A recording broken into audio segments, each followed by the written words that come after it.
Good afternoon, everyone. I'd like to call to order the meeting of the Board of Supervisors of St. Croix County. It is Tuesday, August 6th at 5 o'clock. We do not have anyone for our invocation tonight, so if you would please stand and join me in a moment of silence.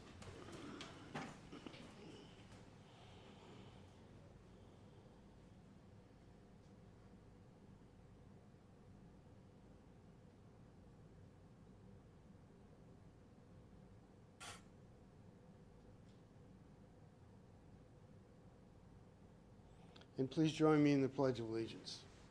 I pledge allegiance to the flag of the United States of America and to the republic for which it stands, one nation under God, indivisible, with liberty and justice for all. And has everybody been able to log in and join the meeting? Do we have any stragglers yet? I should mention, just for the record, Supervisor Anderson will be slightly late. Supervisor Adams, Hanson, and Telejohn have been excused, and Supervisor Ramberg is joining us virtually. Okay, we're going to move on to public comment. Do we have anyone that would like to make public comment this afternoon? Any public comment? Public comment? Okay, seeing none, we're going to roll right onto the consent agenda. Do we have a motion for the consent agenda? Do I click something for that? I'm sorry? Do I click something for that now, or do I just say it? Motion to approve Okay. the consent agenda? Okay, I'm sorry. Who's? Burning made the motion. Okay, motion to approve by Supervisor Burning and second by Supervisor Barkalow? Correct. Okay. Yep. Now on the motions and seconds, just so you guys know, there isn't anything to click within the system. You'll make them by voice, and then Christine will enter them. So there isn't anything that you have to enter at all for motions and seconds, different than the old system. So just to clarify that for you.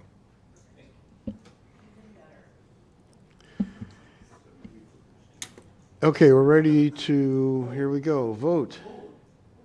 Oh. Did everyone receive their pop-up to vote? Yes. Supervisor Ramberg, did you get a pop-up to vote? No. All right. Are you logged into the board portal as you were instructed? Yes. Oh, that was good. Makes me happy.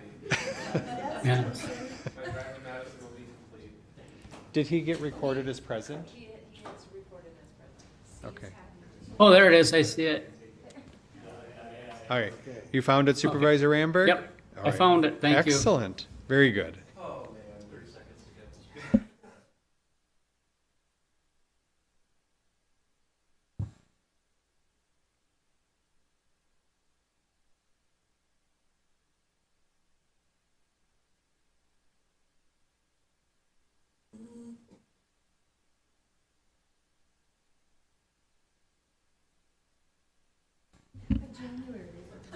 There you go. So that's how it looks.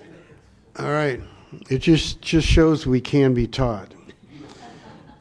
Okay, we're going to move right on to the County Administrator's report. Administrator Witt.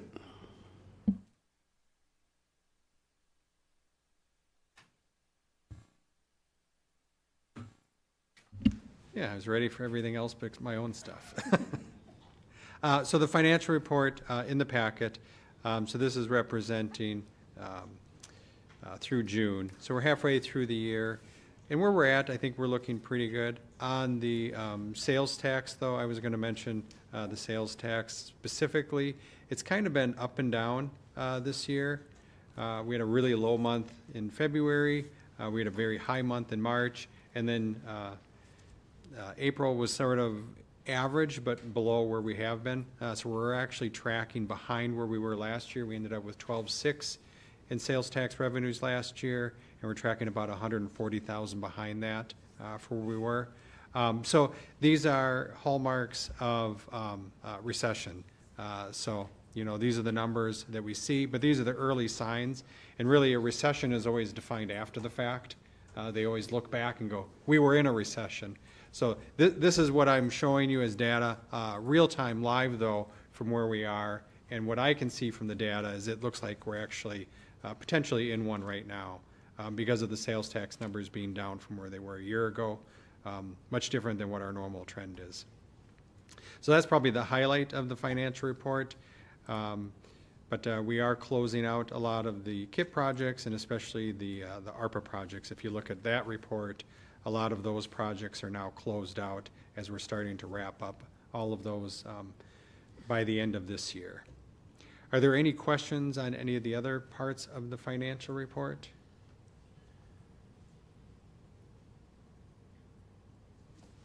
All right, thank you. Okay. Nope. We're going to move on to the Government Center construction project update. I believe Chris is going to be doing that for us. Chris?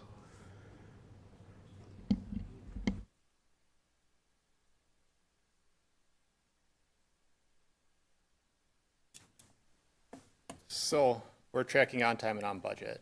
Don't know if you guys need anything else. Truly, we're going to be opening the South Addition September 16th to the public. So that will be all the south over here, first, second, and third floor, or ground first and second, as well as ground floor B of our existing building. That'll be done September 16th. First floor will start in October, and that will go through May of 25. So that's the first floor courtrooms and the clerk of court. And second floor will start in May of 25 and go through October of 25. And that's just the DA's side of the suite. As far as budget goes, we have roughly 1.5% of our contingency remaining. So we're tracking very well on that right now. This past weekend, we did do our electrical shutdown. So we completed that. So we have new electrical service that came into the building. So we were without power here for 3 hours total on Sunday morning. And then or in total on Sunday, including the jail. So thanks to the Sheriff's Department, dispatch, and everybody that was a part of that, because that went extremely well, and the electricians. And then the big news lately here is that we have a tentative agreement with the DOC to take up lease of that space over there on the South Addition. So that they're planning on moving in on July 1st of 2025. So we're just starting contracts with the contractors right now on that. So, any questions? Oh, Supervisor Counter, go ahead. Sorry. Just a question, when do you think you'll be looking at are you looking at any type of open house for the current addition portion? At this point, not necessarily, unless you have something different. Yeah, no, really my thoughts on it was it would be a soft open with the first phase of it, and we would do a formal open house once the project was done, probably September of 25. So I was going to wait all the way until the end because of the courtrooms. These will all be courtrooms here, so I didn't want to do 2 open houses.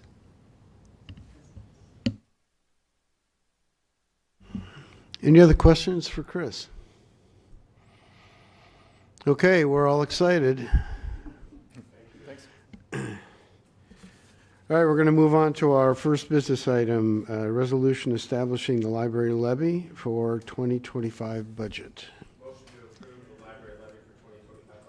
Motion to approve by Supervisor Burning.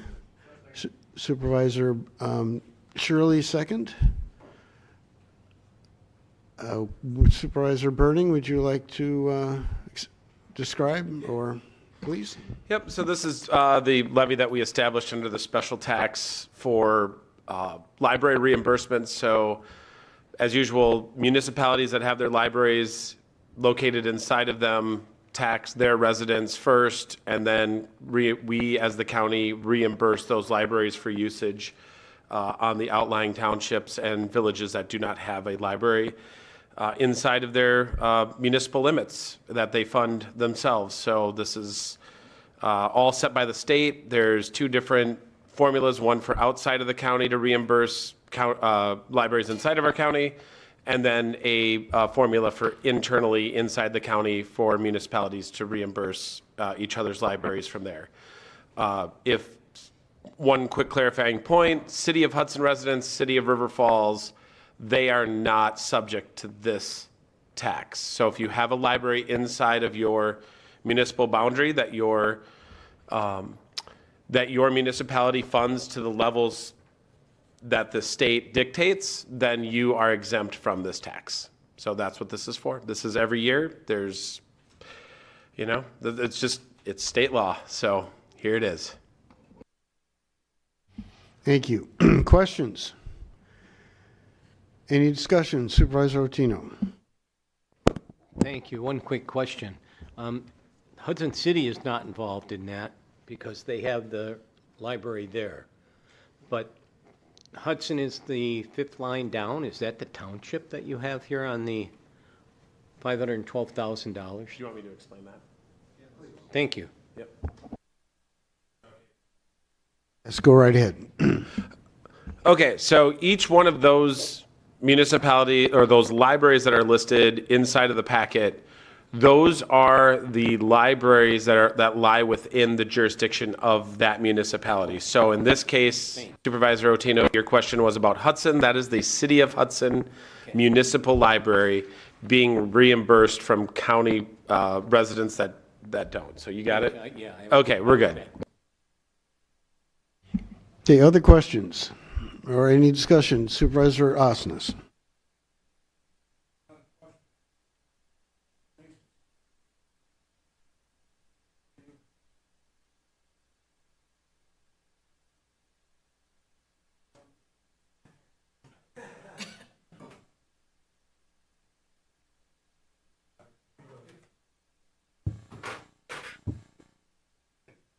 No, this one, there we go. Go ahead. Okay. It's nice to see that we are again going to be funding a couple of hotspots to each one of our libraries. You go out and talk to the libraries, and there a lot of times there's a 2-week to 2.5, sometimes a 3-week backup or waiting line just to get in to check out some of those hotspots. And for a lot of them, it's the only resource mom and dad or some of the kids have got right now at home is to get to the library or get a hotspot. So thank you for taking the time to help those folks out too that need those hotspots. Any other comments, questions, or discussion? Supervisor Counter. One of the things that I kind of answer my own question, but statutorily, we're required to reimburse at a rate of 70%. In St. Croix County, I know we've elected to reimburse at 100% level, which, again, I think that's fair to the municipalities that have the libraries that their people are using. But when we have people using our libraries, or when we have people from St. Croix County using libraries outside of St. Croix County, does that reimbursement rate then at 70%? For St. Croix County residents that use an out-of-county library, we are reimbursing the out-of-county libraries at 100%. That's what's on our spreadsheet. When residents of another county, Pierce County, for example, they reimburse at 85%. And so it's not necessarily reciprocal. Mr. Chair. There's a burning. I think maybe this year we move forward with how we normally do it, but I think we need to take a look at that moving forward. If other counties are not reimbursing us at 100%, I think it's only fair that we simply pay in kind back to them. So I would say let's put that on the agenda for next year to look at that. I did not realize that that was the case.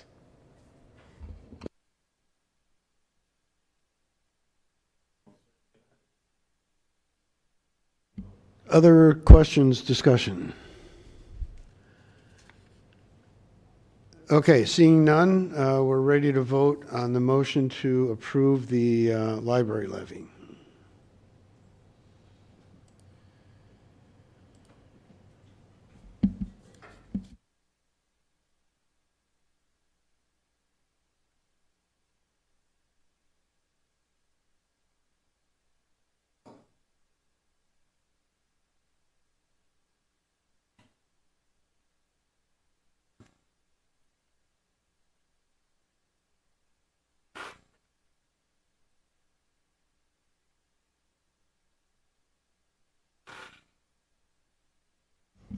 Okay, that was approved. Thank you. Let's move on to our second and last business item, a resolution authorizing St. Croix County to enter into settlement agreement with the Kroger Company and agree to the terms of the addendum 2 to the memo of understanding allocating settlement proceeds. Do we have a motion on this resolution?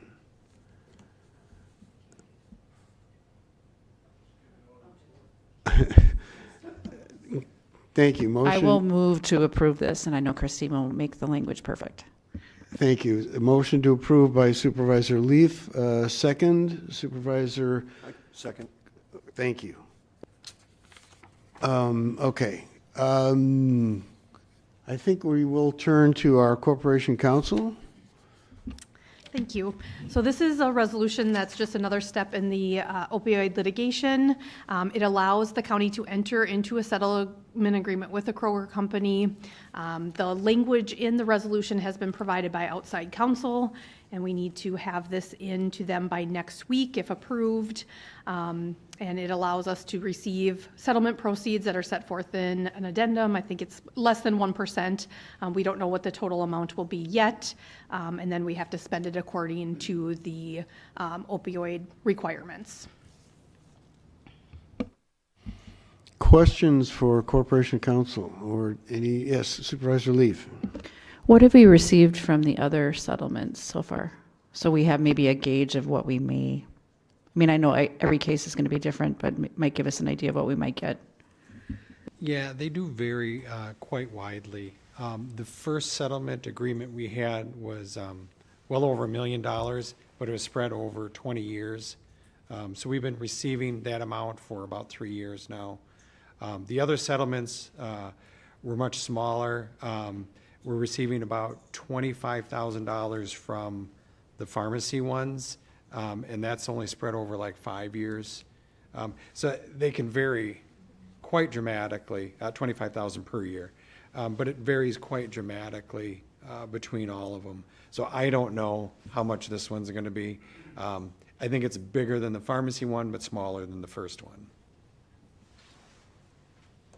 Supervisor Osnes. Ken or Heather, either one of you, what is the cutoff date for this?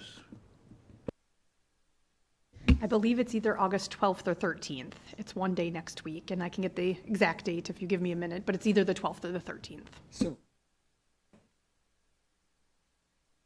Which is why we're having a meeting tonight. Supervisor Carlson. I'm assuming if we didn't approve it, we don't have a plan B, so to Correct. speak. there are no options. You either participate or you're out. So Supervisor Van Summeren. Does that mean that we're just joining other counties that are doing that? That's how I read it, and that's correct, okay. And so they've all passed it, or are they waiting for us to pass it to see if who's the first one to no, dive? they're not all waiting. They've all been taking action. I think most of the counties have taken action now because the lawyers are starting to harass me that we haven't sent anything in. Last time when this was done, everybody had signed off on it. Other questions, Supervisor Counter? Yes, two out of curiosity. One was, I was looking, I didn't see the city of Madison on the list was one. And number two, as I'm kind of totaling things up and as I'm going down the chart, it looked like Milwaukee County and all the cities that are within the municipality of Milwaukee are taking about a little over a third of the total just in their county.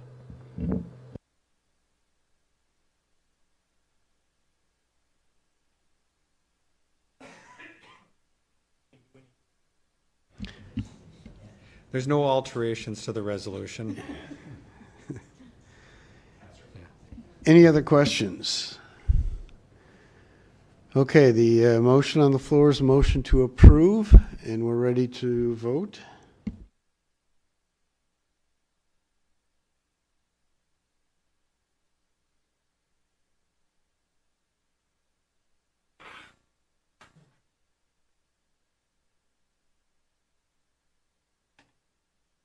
Okay, well, we're getting better.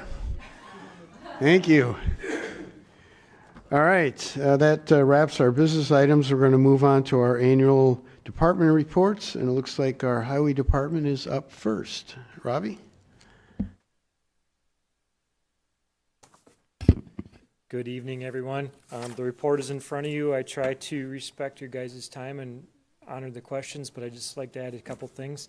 None of this report would be possible without all the employees at the highway department. It's their dedication that makes the accomplishments in here feasible.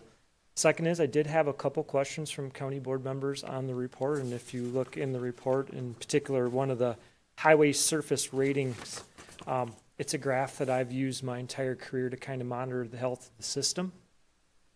And while this is 2023's report, and the board did make, it kind of showed inflation starting to infect how we're operating as well as the mileage to what we're paving, which moved the condition report. So if you see on the chart on the bottom, you'll see that the roads in poor condition have increased rapidly since 2017. We've taken a step to correct that, and I think next year's report you'll see some of those corrections with the influx of new revenue, which will also help. We've been aggressive in the grant side of things in this cycle, so this year we're going to have over 20 miles paved, so you're going to see this chart to start trending the right direction in 2024. So just wanted to call that out and say it's because of the investments the county board has made in the department, we're going to start moving that chart in the right direction. Supervisor Burning. Yeah, thanks, Robbie. So how did this last winter impact our ability to stretch some of the life of the roads? Because I know salt, plows, heat, freezing, warming up, contracting, all that. How did that impact the lifespan of some of our roads? That can kind of fluctuate, but every time we do plow it, we remove life from the surface of the highway. Every time we plow, we introduce stress to the highway. That's, you can't necessarily gauge what each of them mean, but I can tell you that if you watch two graphs, highway surface maintenance and how many times you plow, they go up together. So this year was a great year. We also took our traditional savings. Now we're betting that this fall is going to be a traditional winter, but we took the savings from this spring and we paved an additional 1.5 miles along County Trunk Highway A. So not only did we take the investment of the increased revenue from the vehicle registration fee, we took the cost savings from winter maintenance and applied it right to the road surface.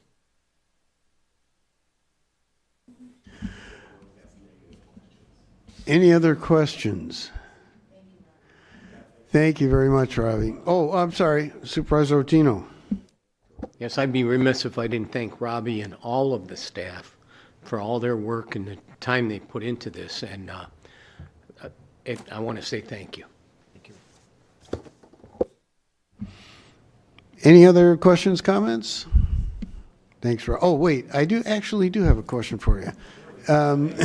Now that I think about it. But wait, could you, I was going to send you an email, but I thought I might as well ask you here so the public can know. Updates on the roundabout in County A in McCutcheon. Certainly. So unfortunately, with the grant money, the DOT controls that LET process. So the contractor has elected to start that project right after Labor Day. So it's going to be a very tight timeline from Labor Day through the first snow. We also have our County A project tied to that because we didn't want to inconvenience the public twice, 2 years in a row. So with that closure, we're going to repave from the County U A12 intersection all the way through Burkhart. So our goal is so that when we open that road, they only see a short span of inconvenience, but there's going to be a lot of work jammed into 60 days. Supervisor Osnes? I'd like to thank all our good guys at the Highway Department too, Robbie. Quick question, how are we doing with issues with work zone safety and the safety of our employees? That's a good question. We're trying a lot of new things. One of the things that we're going to demo, we haven't quite found the right solution, is allowing some of the cameras within the work zone so we can monitor safety within the work zone. Our flaggers are often our frontline worker that are exposed to traffic. So we're doing our best. We're doing some new lighting with them on the paddles. we're experimenting with some other things like low-cost items to try to make that work zone safer. Are we getting folks to slow down compared to what they have been doing? I'll take the Fifth Amendment on that question.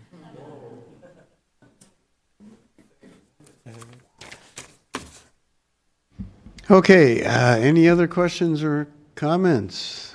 I think we're finally done. Thank you, Robbie. Thank you very much for your support. All right, we're going to move on to our Register of Deeds. Beth, Good welcome evening. back. Thank you. Thanks for your time tonight. So 2023, you know, we're always kind of a long way behind when we kind of give these reports. It was an unusual, at best, year. In all my 32 years, this was the lowest document recording, 12,000 docs, just a little over 12,000.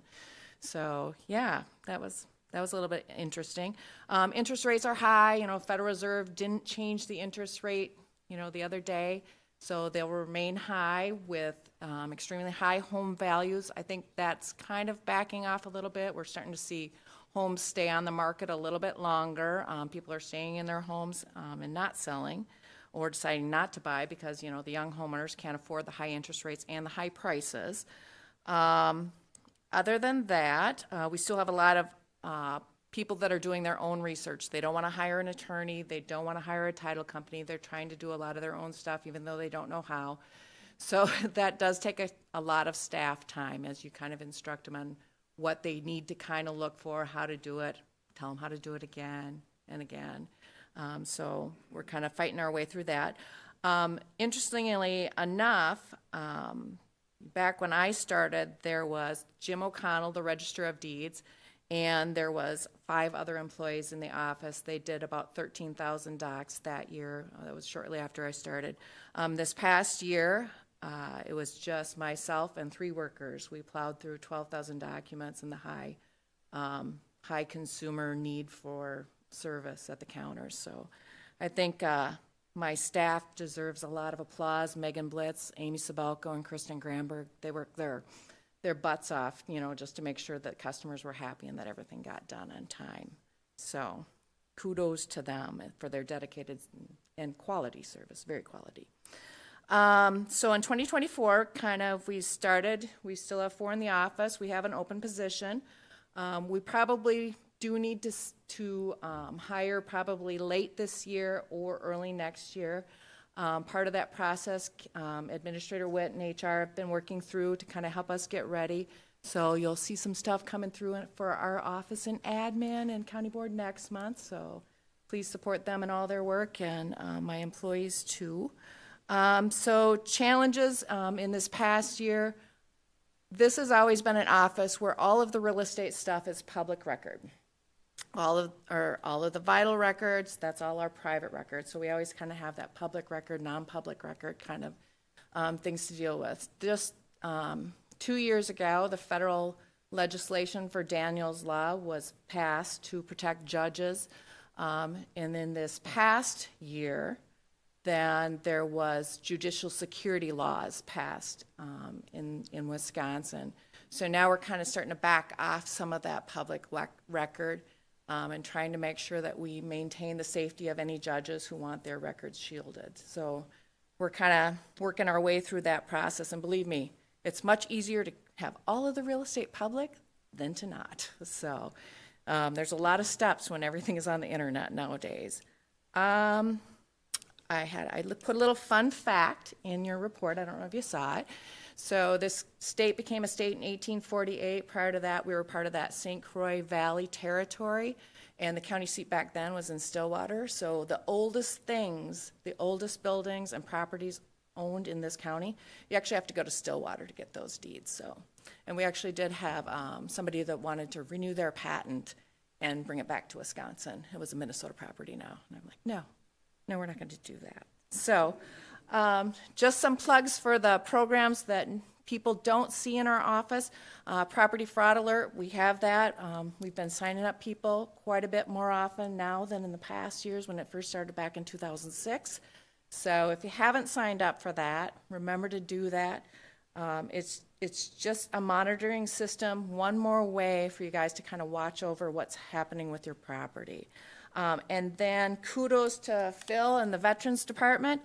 We have an honor rewards thing that we have, so we were working to, I kind of did the half where I kind of worked with a bunch of businesses trying to get them signed up to give discounts and things to our veterans, and Phil and his staff has done an amazing, amazing job signing up just tons of veterans to get those benefits. So any questions? Supervisor Barkalow.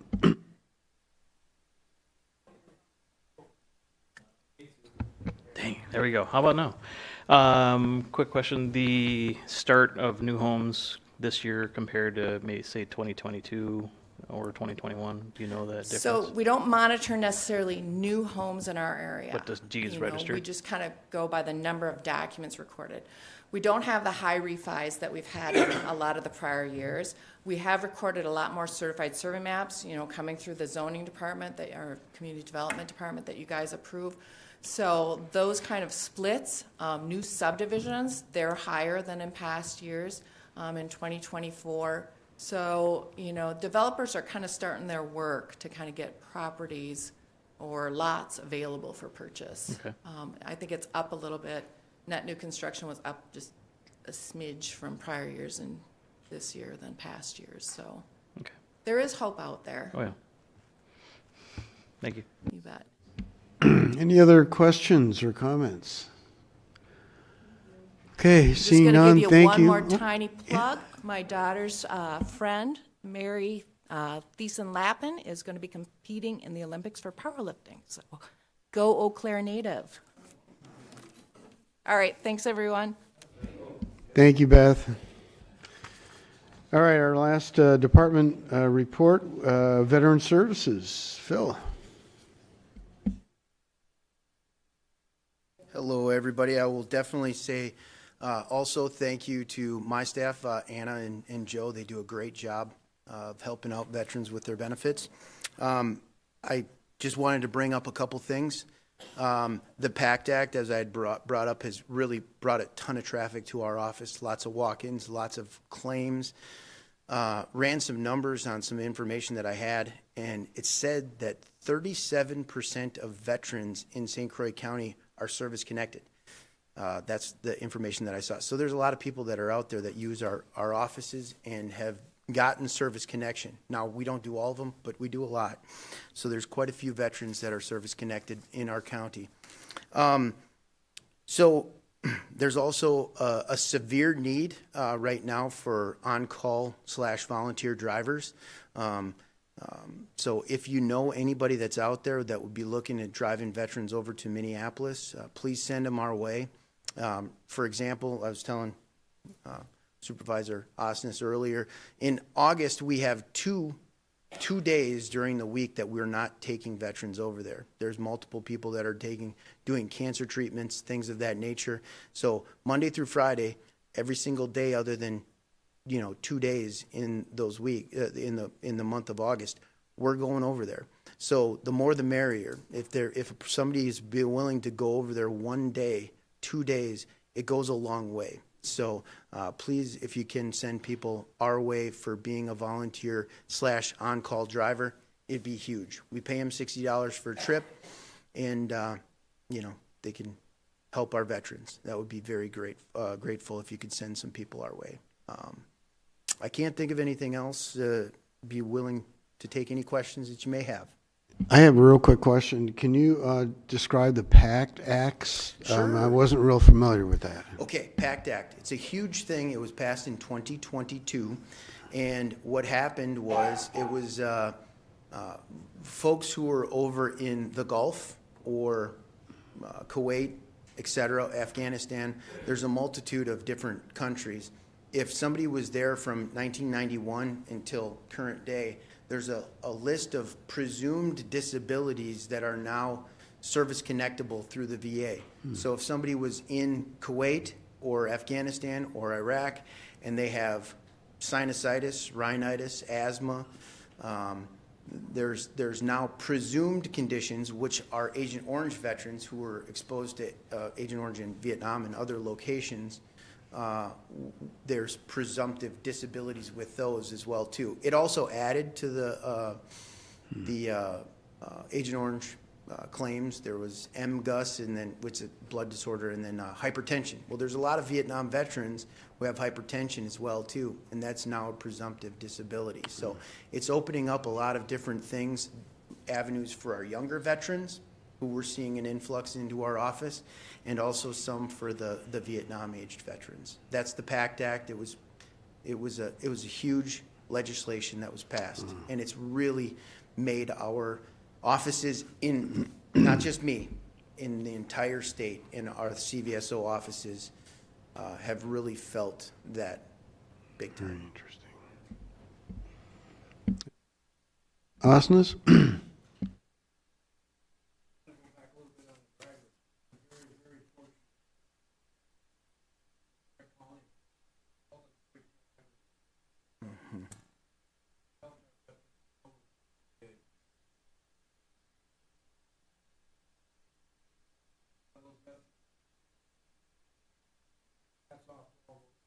Yep, we tell them all the time. We're very grateful for those folks. Yep. Thank you. Supervisor Cowder. And I want to also thank you for all the amount of work and stuff that your organization and the people in it have been very beneficial, so thanks very much. The one thing I would just ask for future on any reports, and it's not just here, we got this in several of the departments, but I'd just like to see whenever you're using acronyms for something, at some point, list out the name. Sure. Because the military is of the known people, for, and the VA sorry, yeah. When I talk about all these things, they're second nature. Sorry, yeah. We will take that to under advisement moving forward. Absolutely, yeah. Yep, you bet. Any other questions or comments? Okay, seeing none, thank you so much, Phil. Appreciate it. Okay, we're going to keep moving. Any requests for future agenda items? Supervisor Burning. I think we should have something on there with what we had at admin committee a couple weeks ago regarding property that was given or let go back to the county. We need to discuss how we can take action to limit what we saw last time, and if it has to be something that we push to the state level. But Corporation Counsel, Administrator Witt, you guys know what we're talking about, and so does the admin committee. But I think that's something we could add to admin even when I'm here, please. I think that would be the appropriate committee, unless.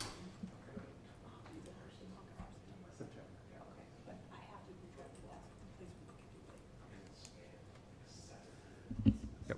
Corporation Council's on it. It'll be at the September meeting. Okay, perfect. Any other requests for agenda items? Okay, let's see, County Clerk. I only want to say that I don't have the sign-in sheet, so if whoever has that can pass that around. Dan has it. Ryan has to take it from Dave. Come on, you're not even here. Okay, just a couple quick announcements. Just a reminder, we're going to have a little unusual committee of the whole meeting on Tuesday, August 27th at 5 o'clock. There'll be a presentation on the health campus, and also the opportunity for the public to not only make comments, but have questions, Q&A, and kind of enter into the conversation to make sure we get feedback from the public and give us a chance to have a meaningful discussion on the data that we're pulling together. That would be Tuesday the 27th, correct? Okay, 5 o'clock, Committee of the Whole. Okay, one other item. I just saw this wonderful letter here from the president of the National Association of Counties congratulating Supervisor Osnes on confirming his nomination as a Human Services and Education Steering Committee member I believe this is the second time that you've been on that committee, and one of two in the state of Wisconsin. So I want to personally congratulate you. I don't know if you, at some point, maybe provide a little information on this particular steering committee would be really helpful, but congratulations, and thank you for serving there.